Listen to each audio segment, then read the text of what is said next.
Hello students. So this is a Charles law. So here the pressure is a constant and we have to describe about temperature volume relationship. Okay, so here क्या होता है बोले तो pressure constant रहता है.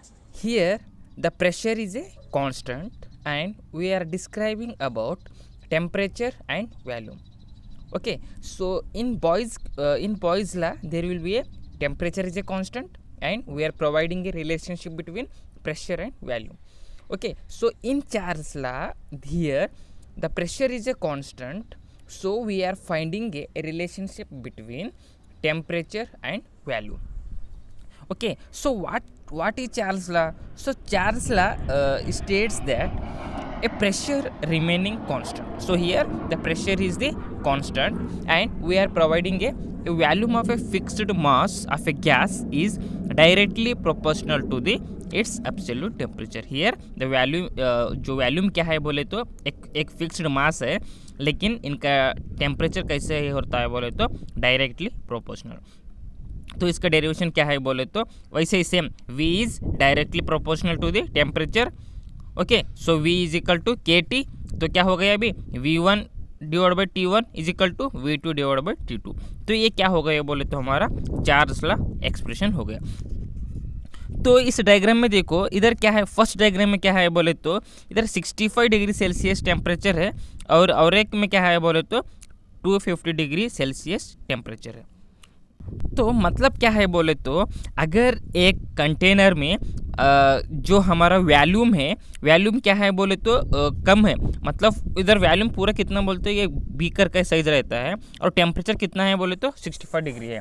और एक container में क्या है बोले तो जितना जो कंटेनर है उसके फुल वैल्यूम है और टेम्परेचर भी कितना है बोले तो 250 डिग्री सेल्सियस टेम्परेचर है. ओके, और अगर हम ग्राफ की बात करें तो ग्राफ में क्या होता है बोले तो इसमें टेम्परेचर वर्सेस क्या है वैल्यूम है. तो टेम्परेचर वर्सेस वैल्यूम है मतलब जिसमें प्रेशर कांस्टेंट है, तो इस ग्राफ को हम बोलते हैं आइसोबार. तो आइसोबार किसको बोलते हैं बोले तो जहाँ पर प्रेशर कांस्टेंट रहता है ना ग्राफ में, उसको हम बोलते हैं आइसोबार. ओके, तो अगर इस ग्राफ की बात करें तो इसमें क्या हो रहा है बोले तो अगर इस ग्राफ की बात करें तो जो हमारा एक्स एक्सिस में है, तो एक्स एक्सिस में क्या है बोले तो स्टार्टिंग में -273.15 डिग्री सेल्सियस है. ओके, तो ये वैल्यूम अपॉन टेम्परेचर की बात करें तो इसमें क्या होता है बोले तो सबसे लोवेस्ट टेम्परेचर है, कितना है -273.15 डिग्री सेल्सियस. तो इसको हम क्या बोलते हैं बोले तो absolute zero of temperature. Okay, जहाँ पर टेम्परेचर बहुत लोवेस्ट है उसको हम क्या बोलते हैं बोले तो absolute zero of a temperature बोलते हैं. ओके, तो क्या हो गया बोले तो इधर जब हमारा प्रेशर कितना है P1 -273.15 डिग्री था और P2 और क्या है बोले तो P2 P3 P4. ओके, तो ये क्या है बोले तो हमारा वैल्यूम था 0 10 20 30 40 50 और ये क्या है बोले तो हमारा टेम्परेचर है, यानी माइनस से प्लस तक है. ओके, तो अगर हम चार्ल्स लॉ की रिलेशनशिप के बारे में बात करें तो इसमें क्या है, प्रेशर कांस्टेंट रहता है और जब हमारा वॉल्यूम ऑफ गैस इंक्रीज होता है ना तब हमारा टेम्परेचर भी क्या होता है बोले तो इंक्रीज होता है. ओके, तो ये Charles law found that for each degree rise in temperature volume of gas is increases. जहाँ जहाँ पर टेम्परेचर इंक्रीज होता है ना वहाँ पर वैल्यूम भी क्या होता है बोले तो इंक्रीज होता है. कितना इंक्रीज होता है, जब हमारा टेम्परेचर 1/273.15 डिग्री सेल्सियस जो हमारा ओरिजिनल वैल्यूम का है वो 0 डिग्री सेल्सियस में फॉर्मेशन होता है. कैसे, तो देखो इधर क्या हो रहा है बोले तो जहाँ पर हमारा वैल्यूम इंक्रीज हो रहा है वहाँ पर हमारा क्या हो रहा है, टेम्परेचर भी इंक्रीज हो रहा है. ओके, तो उसके बाद जब हम कूलिंग करते हैं ना, जो कूलिंग करने के बाद जो हमारा एक्चुअल सेल्सियस कितना है वो क्या है बोले तो 0 डिग्री सेल्सियस होता है. तो जब हम इंक्रीज करते हैं ना तब क्या होता है बोले तो 1/273.15 डिग्री सेल्सियस होता है. ओके, तो अगर हम ये रिलेशनशिप के बात करें तो okay, so Vt is equal to V0 plus T divide by 273.15 V0. Okay, तो Vt is equal to V0 plus 1 plus T divide by 270, क्योंकि वी नॉट हम कॉमन लिए, तो V nought is equal to 1 + T divide by 273.15 हो गया। Okay, तो इसमें क्या है बोले तो गैस 0 डिग्री सेल्सियस में है। तो इधर क्या होता है बोले तो V T is equal to V nought, जो हम उनको क्रॉस मल्टीप्लिकेशन करें तो क्या होता है 273.5 plus T divided by 273.5। Okay, so at this stage we define a new scale of temperature such that degree Celsius on new scale is given by T is equal to 273.15 plus T. Okay, ये हमारा T हो गया, और T not कितना है वही 273.15। सो इस temperature को हम क्या बोलते हैं बोले तो केल्विन टेम्परेचर स्केल और एब्सोल्यूट टेम्परेचर स्केल। जो हमारा टी का वैल्यू पता चलता है ना, उसको हम क्या बोलते हैं एब्सोल्यूट टेम्परेचर स्केल और Kelvin temperature scale. Okay, so this scale is also known as thermodynamic scale of a temperature. If we write T1 is equal to 273.15 plus T, अगर हम T1 को 273.15 प्लस टी लिखे तो, और T not को क्या लिखते हैं हम 273.15, क्योंकि इधर ओके तो क्या हो गया इधर V T is equal to V nought, क्योंकि जहाँ जहाँ पर 273.15 प्लस टी है वहाँ पर हम क्या लिया है बोले तो T1 लिए, और जहाँ पर जो 273.15 है वहाँ पर क्या लिया है बोले तो टी नॉट लिए। सो ये क्या करना बोले तो इस इक्वेशन में पुट करना। ओके ओके, तो इसमें क्या होता है बोले तो V T divide by V one is equal to T T divide by T nought. Okay, तो इस इक्वेशन को हम ऐसे भी लिख सकते हैं, कैसे देखो क्या है बोले तो V two divide by V one is equal to T two divide by T one. Okay, जो हमारा टी और जो वी वन क्या है उसको हम कॉमन लिए, तो इस इक्वेशन को हम V two divide by V one is equal to T two divide by T one भी लिए। तो अभी हम क्या करना बोले तो जो क्रॉस मल्टीप्लिकेशन करें तो यानी वॉल्यूम और टेम्परेचर का हम रिलेशनशिप फाइंड कर रहे हैं ना, तो क्या होता है बोले तो इधर V one T one is equal to V two divide by T to.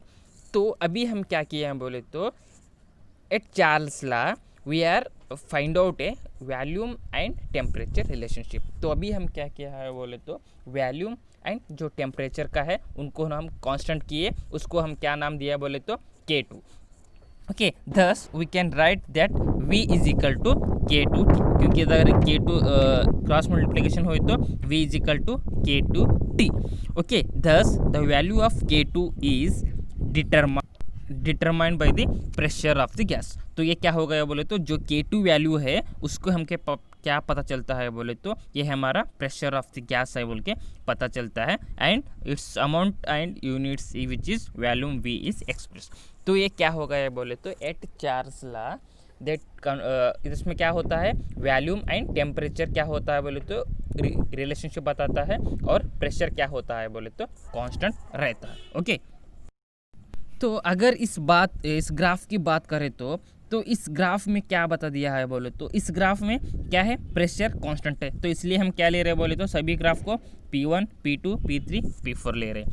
Okay, तो इस ग्राफ में प्रेशर कांस्टेंट है, तो इसमें क्या हो रहा है अभी वॉल्यूम और टेम्परेचर का हम ग्राफ ले रहे हैं। तो the volume of a fixed mass of a gas is directly proportional to its absolute temperature. जो वॉल्यूम है वो क्या होता है बोले तो directly proportional to the temperature. तो उसका मीनिंग क्या होता है बोले तो अगर वॉल्यूम इंक्रीज हुआ तो टेम्परेचर भी इंक्रीज होता है, अगर वॉल्यूम डिक्रीज हुआ टेम्परेचर भी क्या होता है डिक्रीज होता है। Okay, so each line in the volume temperature is a graph is called isobar. तो जो भी हमारा लाइन है इस ग्राफ में तो इसको हम क्या बोलते हैं आइसोबार। तो आइसोबार का मीनिंग क्या होता है बोले तो pressure is a constant. So where is a pressure is a constant we can call it as a isobar. So if anywhere is a temperature is a constant in graph we will call it as a isotherm. So iso means same, thermo means temperature. So if any there is temperature is constant, we can call it as a isotherm. If any is there is pressure is a constant, we can call it as a isobar. Okay. So इस graph में क्या है बोले तो P1 pressure P1 pressure P2 P3 P4 है। तो इसमें सबसे लोवेस्ट कौन सा है बोले तो P1, क्योंकि ये क्या है बोले तो हमारा -273.15 डिग्री सेल्सियस में टेम्परेचर है। तो इसको हम क्या बोलते हैं बोले तो एब्सोल्यूट जीरो टेम्परेचर, और क्या बोलते हैं क्रिटिकल टेम्परेचर भी बोलते हैं, और एब्सोल्यूट जीरो टेम्परेचर बोलते हैं। उसके बाद क्या हो रहा है बोले तो इसके बाद क्या हो रहा है बोले तो, और P2 में कितना है, वो भी -273.5 डिग्री में है, P3 में सेम है, P4 में सेम है, लेकिन जो हमारा टेम्परेचर है वो सेम है, लेकिन जो हमारा वैल्यूम है तो P1 का कितना है, इतना है, और P2 का कितना है, थोड़ा वैल्यूम कम है, P3 का वैल्यूम कम है, P4 का वैल्यूम कम है। तो अगर हम इंक्रीजिंग आर्डर की बात करें तो P1 is less than P2 and P2 is less than P3 and P3 is less than P4. Okay, so in this graph we are describing about a relationship between volume versus temperature. Okay, so the lowest जो temperature है उसको हम बोलते हैं zero volume और absolute zero temperature. Okay, मतलब जो सबसे छोटा वैल्यू है, मतलब कम वैल्यू है, उसको हम क्या बोलते हैं, एब्सोल्यूट जीरो और absolute zero temperature. Okay, thank you.